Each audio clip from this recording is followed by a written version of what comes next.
Hello everyone, welcome to Chetan Bharat Learning. In this video, we are going to cover the question that have been asked for PCS mains in 2025 for Indian economy in GS3. Around 9 questions total पूछे गए हैं for Indian economy and 115 number के आसपास का paper आया Indian economy out of 250, जो कि Indian economy को एक काफी ज्यादा इंपॉर्टेंट एस्पेक्ट बना देता है GS3 के लिए। हम इन वीडियोस में एक एक करके सवाल डिस्कस करेंगे।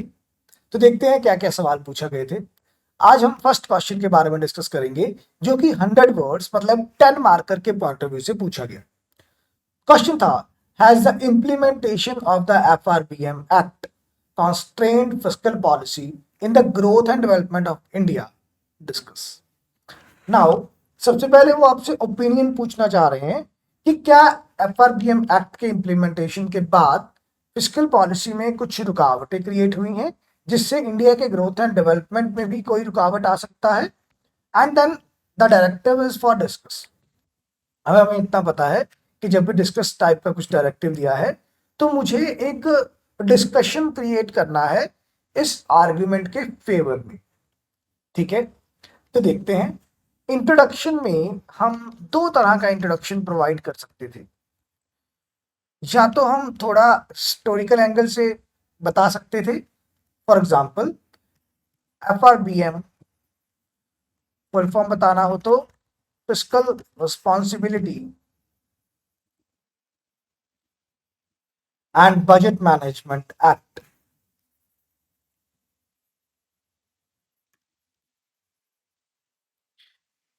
implemented in 2003, which imposed the regulations on central and state government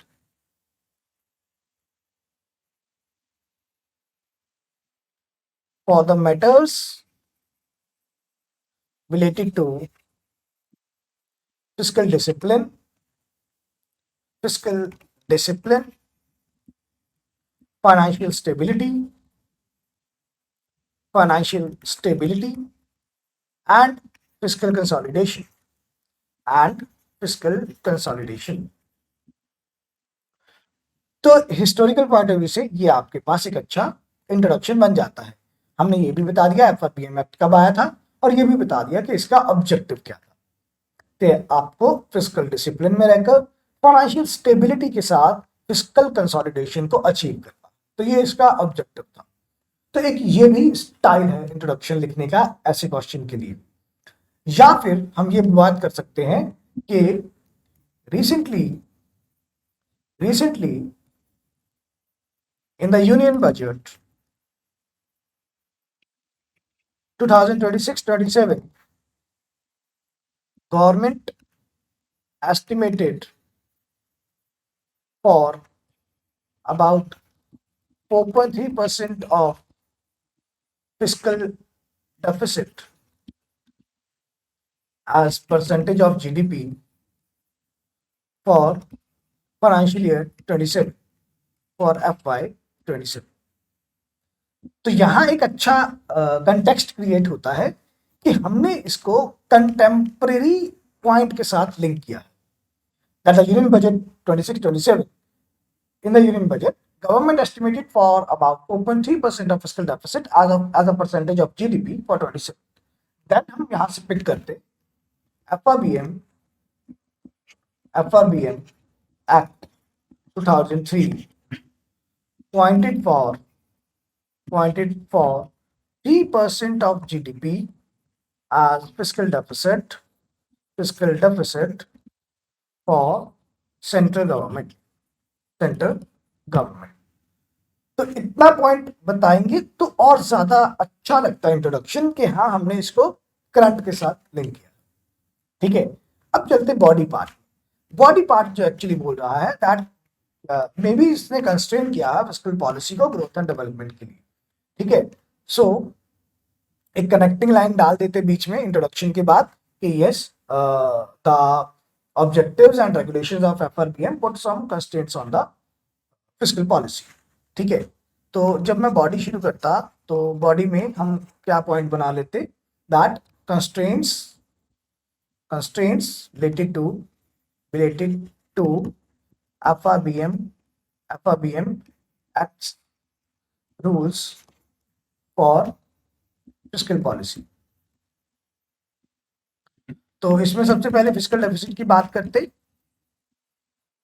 कि सेंट्रल गवर्नमेंट के लिए ये 3% ऑफ जीडीपी है एंड स्टेट्स गवर्नमेंट के लिए अगेन ये 3% ऑफ देयर रिस्पेक्टिव जीएसडीपी है, जो कि इनको एक फिस्कल स्पेस नहीं प्रोवाइड करेगा for development expenditure. Development expenditure के लिए एक अच्छा फिस्कल स्पेस नहीं क्रिएट करने देता है, बिकॉज आपके पास एक स्टैंडर्ड बाहर लग गया that for the central government you cannot go beyond 3% of fiscal deficit, and for the state government you cannot go beyond 3% of your respective GSDP in terms of fiscal deficit। तो आपके पास एक fiscal space नहीं create होगा for the development expenditure, no fiscal space for development expenditure. तो एक ये point हम कोट करते हैं। देन हम कोट करते हैं रिलेटेड टू ग्रांट्स। ग्रांट्स नहीं भी अगर कोट करेंगे तो चलेगा। फिर हम यहाँ पर रेवेन्यू डेफिसिट की बात करेंगे, that for revenue deficit FRBM 2003 targeted for elimination of revenue deficit by 2008-9।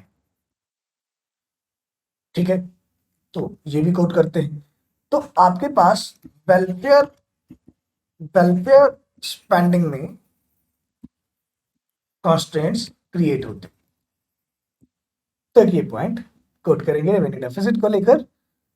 Third point हम कोट करते डेट टू जीडीपी रेशियो का। इसमें हम थोड़ा कंटेम्परेरी पॉइंट पे आ जाते हैं। NK Singh committee 2016 open known as FRBM 2.0 provided for 60% of GDP as debt to GDP ratio, which further constrains the borrowing limits for productive capital expenditure। तो ये भी कोट कर सकते हैं हम। अगर आपको लगता है कि आपको ये पॉइंट नहीं याद रहा तो एक पॉइंट आप कोट कर सकते थे वेज एंड मींस एडवांसेस का। FRBM stands that central government cannot take any loan from RBI directly, but through ways and means advance।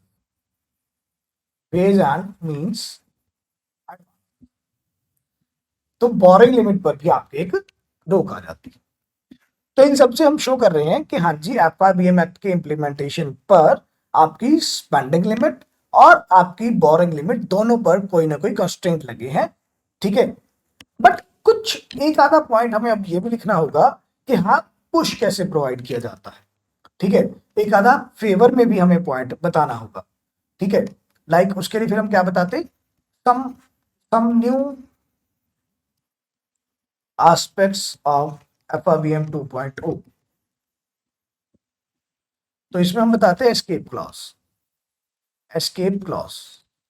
4 conditions में आप 3% ऑफ जीडीपी का फिस्कल डेफिसिट क्रॉस करके एक्स्ट्रा 0.5% ऑफ जीडीपी में fiscal deficit लेके जा सकते हैं। वो 4 पॉइंट कौन कौन से हैं? Internal and external threat to national security, 1 point. Then second point, natural calamity. Then agricultural disaster. And fourth point, any kind of structural changes. तो इन मैटर्स में आप 0.5% एक्स्ट्रा जीडीपी का जा सकते हैं, जिसको एस्केप क्लॉज का नाम दिया था हमने।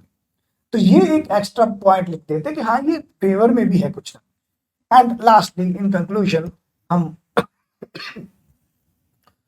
प्रोवाइड कर सकते हैं that FRBM Act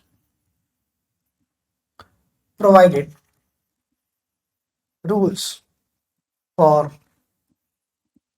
fiscal discipline which bring down fiscal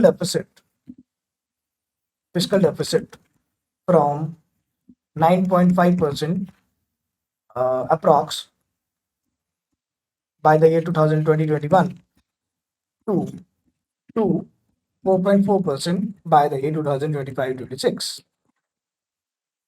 ठीक है, तो एक अगेन रिसेंट डेटा हाईलाइट करते हुए हम कंक्लूड करते हैं। क्लियर? तो ये एक अच्छा अप्रोच रहता। अब हमें वर्ड लिमिट का ध्यान रखते हुए एक चीजों को देखना था, और क्या चीजें आप कोई जो हमने 5-4 पॉइंट लिखे, चाहे फिस्कल डेफिसिट से रिलेटेड, रेवेन्यू डेफिसिट से रिलेटेड, डेट टू जीडीपी से रिलेटेड, या वेज एंड मींस एडवांसेस से रिलेटेड, कोई भी हमने पॉइंट लिखे, उनको हमने कैसे कंस्ट्रेंट करना था वर्ड लिमिट के पॉइंट ऑफ व्यू से। तो मैं आपको एक सैंपल आंसर भी बताऊंगा। देखते हैं। देखिए, The Fiscal Responsibility and Budget Management Act 2003 aims to ensure fiscal discipline, deficit reduction and macroeconomic stability. तो थोड़ा अच्छा हम इकोनॉमिक टर्म्स का इस्तेमाल करते सो दैट हमारा एक अच्छा प्रेसिडेंट सेट हो जाता that how to write the introduction. ये लिख दिया। Then has it constraint fiscal policy? Yes, deficit limit लगा दिए गए हैं 3% ऑफ जीडीपी, ये हम बताते, जिससे एक्सपेंशनरी स्पेंडिंग नहीं हो पाएंगी। कि कैपिटल एक्सपेंडिचर का ट्रेड ऑफ बताते, that pressure to meet targets may compress capital expenditure affecting long term growth। and recent data कुछ बता देते कि आपका 9.2% के आसपास चला गया था 2020-21 में, कोविड के बाद आपका फिस्कल डेफिसिट, जो कि आपने 2023-24 में कम किया 5.8%, और वो मैंने आपको बताया 4.4% हो गया 2025-26 के आसपास तक। ठीक है, फ्लेक्सिबिलिटी और इवॉल्विंग फ्रेमवर्क के बारे में बताते, जो हमने एनके सिंह कमेटी की बात की, तो escape clause and debt to GDP ratio 60% of GDP. ठीक है, तो ये आपको काउंटर साइक्लिकल पॉलिसी अपनाने में हेल्प करता है। हाँ, ये एक पॉइंट साथ में ऐड हो जाता था। And again in conclusion, FRBM imposes discipline but with flexibility, balances growth and fiscal prudence which severely constraining the development, but rather than severely, तो as such कुछ severely constrain नहीं कर रहा है ये डेवलपमेंट। ठीक है, तो मैं एक बार ये जो मैंने मार्किंग किया है मैं इसको क्लीन कर देता हूँ, अगर आप स्क्रीनशॉट लेना चाहें तो ले सकते हैं। तो काफी इजीली, और क्योंकि ये बहुत स्टैटिक पोर्शन था FRBM को लेकर, हमें सबको पता है जब भी हम फिस्कल पॉलिसी पढ़ते हैं, बजट के बारे में पढ़ते हैं स्पेसिफिकली, तो FRBM के बारे में जरूर बात आती है। That FRBM launched in 2003 and we did that, we did do that, तो ये इसके रूल्स हैं। तो काफी ज्यादा इजी सवाल था ये, बस इसमें कुछ 2-4 डेटा सेट्स होते, डेटा का तड़का लगा के आते, तो बहुत ज्यादा अच्छा आंसर ये बनता। तो यही था हमारा फर्स्ट क्वेश्चन, जो कि 10 मार्कर के लिए 100 वर्ड्स के लिए पूछा गया। नेक्स्ट वीडियो में नेक्स्ट क्वेश्चन के बारे में डिस्कस करेंगे। तब तक के लिए जुड़े रहिए CBL के साथ फर्दर अपडेट्स के लिए। Thank you, take care, bye bye.